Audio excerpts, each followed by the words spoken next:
After I watched the Mighty Nein, the animated series, I had no choice. I had to go back, and I had to start Critical Role, Campaign 2, The Mighty Nein, the actual play. What did I learn?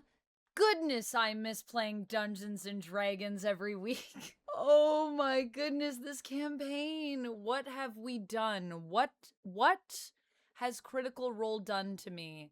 They have made me want to play more D&D. I'm not mad. I'm very happy about it, actually. This was a true delight. I'm so glad that I did this, and I want your folks' opinions down in the comments below, because part of me wants to listen to the podcast version because I feel like it'll probably be more abbreviated. It'll just be more of the gameplay. And obviously there's also ad breaks and stuff, which I can skip. I skip a little bit, but I honestly am interested in the old Geek and Sundry ads. I think it's really interesting. And I know some of the people that are part of Geek and Sundry, so I see some of the people that I know in them, and it's very fun. It's very fun because I met them only in the last few years. So this is obviously older content that they made, and I just feel like it's very fun to me to go back and check it out. And I also honestly want to go back and watch some of these older shows as well over on Geek and Sundry. There's so much good content over there that I just haven't watched, that I've heard about, but that I wasn't watching. And now I'm like, why wasn't I watching all of this, 7 years ago when all of it was going on at that time? I could have been. I was into all of this stuff back then. I'm still into it now, and it's taken me this long, but here we are. This campaign was a true delight to start, and the thing that I'm in between is whether or not I listen to the podcast episodes or whether or not I watch it, because I do find that just seeing everyone's facial reactions is a delight. And I feel like Sam has so many visual things going on whenever I watch the clips that I think I can't miss whatever Sam Riegel's gonna do. I feel like I need to see it. So I want to know what your opinions are. Should I listen? Should I watch? What do you think is the best way for me to go through this? Because we're definitely going through this after watching our first episode. And I think my takeaway is how much fun everyone is having at this table. I love the way that we're introduced to everyone. I love that we can tell that everyone put thought into these characters before they sat down and considered their story up to this point, how they got here. It's something that's also really important as an actor, is to consider, the time before you arrived. And I know that I don't know, actually, I guess is what I should say, how much was put into Session Zero or not, because obviously I can't watch that episode. And I would love to go and listen to what they do for a Session Zero or what that looks like. For me, when I'm playing D&D, my Session Zero is usually about establishing any prior relationships, which it seems like they've discussed, anything about any action that has happened right before, and obviously a little bit about the backstory of a character. Now, that doesn't mean that you need to write a whole novel about the backstory of your character. Usually for me, that's a few pages of notes of story that I will write, like, maybe like 3 pages that I'll put. And then from there, we kind of build it out, working with the GM. And I think it's important for your game master, your GM, or your DM, if you prefer Dungeon Master, to sit down with you and kind of have an idea of where you're coming from, so that you can really nicely weave in the story of the players to the story at the table where we are here together. That is my favorite thing. Those have been some of my favorite games I've played. I've talked about my experience playing with a little group that I used to play with who were lovely, known as Roll for Damage, and they still have a YouTube channel up if you ever want to go and watch some of that. And that is honestly my favorite thing to do. I just think it's really fun when the characters' stories blend into the main story. And I want to say another takeaway that I have from watching this first episode is how amazing Matt is at dungeon mastering. He is such a good DM. My goodness. The level of performance, the different voices, the different NPCs, the way that he brings to life the imagery of what is happening. I completely understand why Critical Role is the be-all and end-all of D&D, RPG, actual plays. because they are amazing performers, amazing voice actors, and amazing storytellers. It's not just about the way that they play the game. It is about the language that some of them also use. I mean, Matt's language is beautiful. It's so descriptive, and it paints this beautiful picture of where you are in the world. And I absolutely adore that.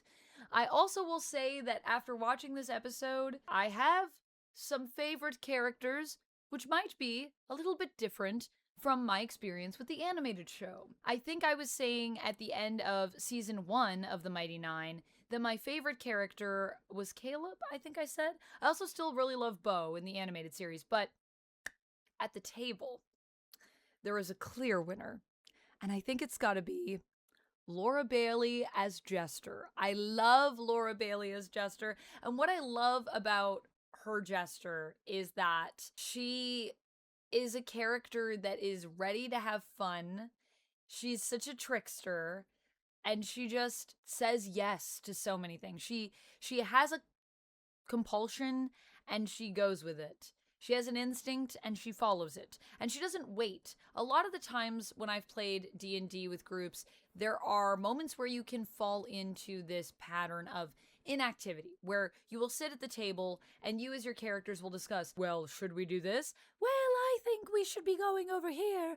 Well, I don't know, guys. I think maybe, could we do this? Could we do that? Maybe we go over there. Maybe we talk to that person. And, your dungeon master has to remind you that time exists and be like, there's a loud rumbling in the distance. And I love the fact that Jester is the type of character that doesn't wait, that just makes things happen. It makes the game very exciting to watch, and it gives you momentum. And momentum is really important because otherwise you're going to have an 8-hour session where nothing happens, which isn't very exciting. Also, can we just talk about the pacing of this playthrough? It is so amazing. It is so good because that momentum is constantly moving forward, and everyone takes a part of that. Everyone takes an initiative to moving the story along in some way or some fashion, and when they get stuck, they help each other, and that is something I also love. I think it's just so fun to watch a group of people that love sitting at the table and love playing together play a game. It's a delight. Jester is my favorite, but I have another favorite as well. My second favorite is definitely Not. Sam as Not is so fun, and I just love when Sam already is playing against type. I loved the idea of Sam just completely tarnishing the memory of Scanlan from Vox Machina when he takes this moment as Not where he chooses to sing in the middle of a battle to try to get the, I think it's a devil toad, a demon toad, the devil toad or the demon toad to try to calm them down after seeing, the little dwarven girl sing, and is like, I'm gonna try to do that, and rolls for performance, even though I believe Sam has disadvantage on it, I think because of the stats. I like when people play against type and just play into the moment of what would my character do, not considering what are my best stats or what are my weakest stats, just having fun at the table. We're here to have a fun time. Ideally, don't die, but honestly, if you die, that's where the story goes. And I love how everyone is afraid of everything, and yet is trying to make the best moves, but also play in character. To me, my favorite way to play Dungeons & Dragons is always character first. I don't care what my stats are, I want to play character first. So I want to think about, in this moment, with this character, who they are, what would they do? It doesn't mean that you can't consider your strengths. I just mean emotionally in the moment, where am I at? What are my choices? And I think that many of the people at the table are doing that, and it's very, very fun to watch. Oddly enough, I think Caleb's actually my least favorite at the actual play right now. Oh no! I do still like Caleb, but I feel like he feels a bit like a wet blanket at this point in the campaign, and I'm sure I'm gonna warm up to him more as we get into his backstory. But yeah, that was interesting. Also, seeing the differences, obviously, from the table to the screen is, I think, always so interesting. The way that the group comes together. And in fact, I gotta say, I kind of like what they did with Yasha more in this first session. I love the idea of her being at the circus with Molly. I love the idea of how they're all in these kind of three little groups. So we have Yasha and Molly, we have Knot and Caleb, and then we have Ford and Jester and Beauregard, all as like these little groups together. I think that is really cool how everyone comes together and forms a fun group, a kind of ramshackle group of just people that happen to find each other, and their fates kind of just get intertwined by this chaos that happens at the circus. The role for initiative in that circus was so amazing. I loved it so much. I loved that the way that we leave off this first session also has everyone pumped to keep playing, how everyone kind of wants to continue from that point, and how it leaves us with Yasha disappearing into the night. I just love how Yasha was part of the circus, and then at the first opportunity takes a moment to slink away, and we don't really know what's going on there. I think they did a good job, though, of with the show, even though they went a different sort of route with her character and the way that she's introduced. I like that they built that mystery in that first season perfectly for her, because there is that element of mystery. And it's interesting because I was trying to think of, what would be a good place to cap these for when I do these kind of reaction review videos, these rants where I tell you about all the thoughts that are going through my mind after watching however many sessions. I was wondering, when do I end that? And I thought it would be cool to measure it with the episodes, until of course I remembered I can't really do that because the first few episodes are basically session 0, which don't exist in the actual play. There's no session 0 for me to watch. I wish I could watch the session 0, and I don't know what other information there is that exists on that. So please, for those of you that are my Critical Role mega fans that I know are here watching this content, let me know down in the comments if there is any cool interview videos or any discussions where Critical Role does talk about their process, does talk about their session 0, because I would love to hear more about it. I personally love all of that stuff because when I play with my other group weekly, where we do indie TTRPGs over on Lies You'll Enjoy, on that channel, we always do our kind of character building or world building before we get into our session, because typically they're one-shots. They're little solo stories. So the first 30 minutes to an hour is us building the world or building the characters, or both, and then diving into the story. And sometimes we do a session 0 as a separate session, so it'll become kind of a 2-part depending on how much world building or character building is required for whatever game we're playing. But I really love that element of RPGs. I just think it's really fascinating.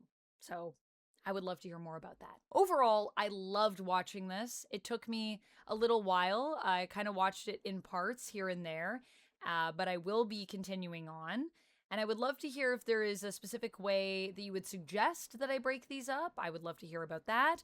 I'd love to hear about, more about the session 0 process, if anyone knows about that. And, what else would you like to see from me in regards to Critical Role content? I'm going to be going back and I'm going to be rewatching Vox Machina and doing new videos on that. I might do some reactions either here for my members or maybe on my Patreon. So stay tuned for more information on that. But this has been a true delight, and I just love that, I am coming back into the world of D&D through this and getting to reconnect with you, with the community of Dungeons and Dragons. It is one of my first loves within the nerdy things in my life, and it has been a true treat. So thank you so much for being a part of my journey, and thank you for watching this video. You don't know how much it means to me. I just feel so seen, and it is so wonderful. So thank you. Let me know your thoughts on this down in the comments below. What was your first reaction as well to Critical Role when you first watched an actual play? And what did you first watch? When did you first come in? I want to hear about that.